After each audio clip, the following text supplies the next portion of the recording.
Welcome back. You're earlier than usual.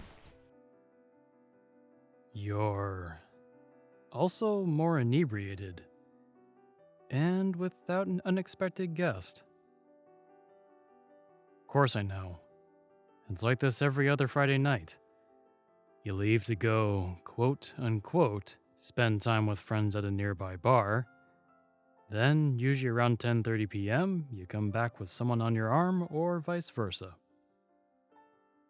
At that point, I say hello, then excuse myself to my room. It's basically date night for you. It's clear what's going on. I'm not going to be a third wheel. Pass on that. The invite is appreciated, but regularly going out to hook up with someone just isn't my thing. It's not hooking up. Okay, if that's the case, then how is it different? What you just said sounds exactly like the textbook definition of hooking up. I still don't see the selling point. Don't fret. I wasn't actually looking for an answer. I was merely curious about your justification. You want to hear my reasoning? Is that really something worth talking about? It's not exactly like you've expressed interest in my inclinations the entire time we've known each other. I'm more inclined to think that's the alcohol talking. But sure, why not? From what I have observed, on average the return on investment for playing the hookup game is bleak at best and dismal at worst. That's why I don't take part. Elaborate. Alright, well, it'll skip over a lot of the nuance, but I'll try to keep it simple. There's two things you need to consider. One, what is a person's goal? Are they only interested in dating casually? Or are they trying to find their spouse? Or in some cases, next spouse? There can be other reasons why, but they tend to fall on a sliding scale between these two. Second, what value do they offer? Are they someone well-to-do, with a desirable appearance and experience in more intimate affairs? By the way, if they are attractive, that's a yes regardless of their personality. Alternatively, are they someone who is just a nice face, nothing else, and have an unrealistic grocery list of what they want in their next partner? Once again, there's more nuance to this, but these are the most prominent. Factor those two things and the results end up with this. The vast majority of people are chasing after those who are objectively the most desirable. Meanwhile, those who fit into that category don't bother with settling down or becoming exclusive with anyone because of their massive pool of options. At the same time, there are those who are completely ignored, disregarded, mocked, and in many cases taken advantage of. Those people leave the game, become bitter, or both. I will admit there's a decent amount of people who have broken through that framework. However, that is the exception, not the rule. From my observation and reflection, you're more likely to get burned than find any sense of real satisfaction from playing that kind of game. At most, I'd only recommend someone dip their toe in to become somewhat familiar with the so-called dating dance, and maybe help thicken their skin. Does that make sense? If you need more information, I'm ready to give the sources needed to back up my claims. Listen, I didn't have the intention of bumming you out. I'm merely pointing out the paradigm that I've perceived. You're probably one of the people that'll be the exception and be happy with whatever or whoever you end up with. If that happens, then good for you. Run that by me again. You think I don't, because I've got no game. What are you implying? That's a pretty big assumption you're making. For your information, I've been in a handful of relationships, short and long. What's so surprising about that? You didn't think someone would want to date me, because I'm as expressive as a rock. I see.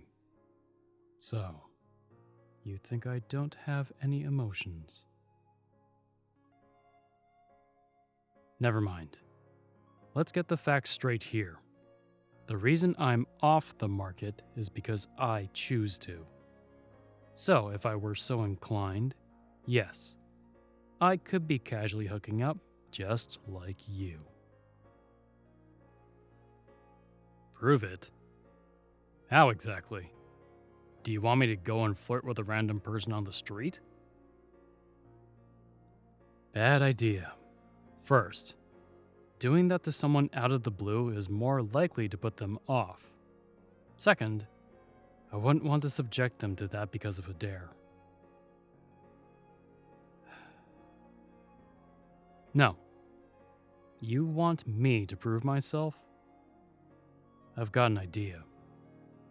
Even though there's no real point in my opinion. Well, you asked, so I'll demonstrate on you. I'll show exactly what I can do. Although I wonder, will you be able to handle it?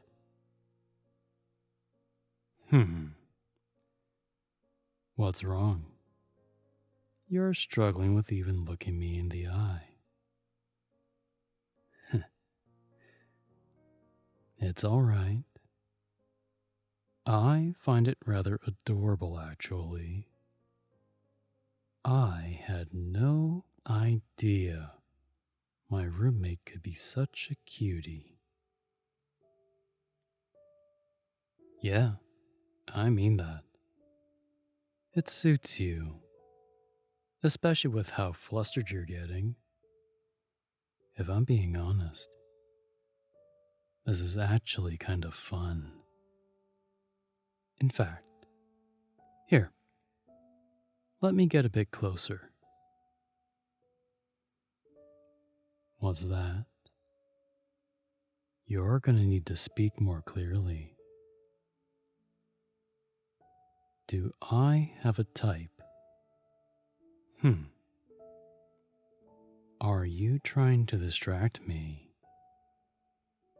Well, if I were to say someone that looks and acts just like you, how would you respond? Oh, I guess I know now. All I've got. I've barely even started, cutie. But even though I took up this dare, I'm not going to make this about me. Not for a single moment. Who then? Well, you're the one I've got my eyes on. Am I getting tired? Please. Gazing at your face is effortless for me. You know, I usually would take my time and get to know the person I'm chatting up. But since we've lived together for so long now, we can skip the formalities. But there's one thing I can't wrap my head around. What is a cutie like yourself trying to accomplish with this biweekly dating thing. Whether you want to admit it or not, everyone has their reasons for participating in hookup culture. It could be just casual dating, or coping for past trauma, self-validation, maybe even a couple of free meals. Yet no matter what angle I approach it from, you don't match the type of person I'd expect to be having one-night stands. Be honest. You can't hide anything from me. I want you to look me in the eyes and tell me the reason. Aw, that's adorable. That's so innocent. And here I thought you couldn't get any cuter. I could just eat you right up. Well, sweetie, that's certainly one way to go about dating. I tend to equivocate that with the spray and pray method. You might eventually get the type of person you're looking for, but you're just as likely to find some of the worst people out there. I couldn't stand the thought of you giving yourself to some random dirtbag who just so happens to have the tiniest bit of charisma. Oh, don't tempt me with that adorable face of yours. I'm sure if you take a good look around, you'll find more than a handful of quality people you could be better spending your time with. And I'm sure they'd be overjoyed to become even closer. What I'm saying is, you could keep spending your time looking out there for a significant other, or you could see the clear opportunities around, or even the one that's waiting right in front of you. What am I saying? Isn't it obvious?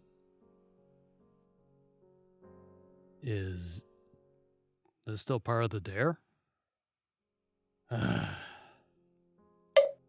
Yes, it was. The whole entire thing was part of the act. I'm stopping. Going from the look on your face, I've proven my point. My expression was part of the act, too. The whole entire thing was pretend. After all, I don't have emotions.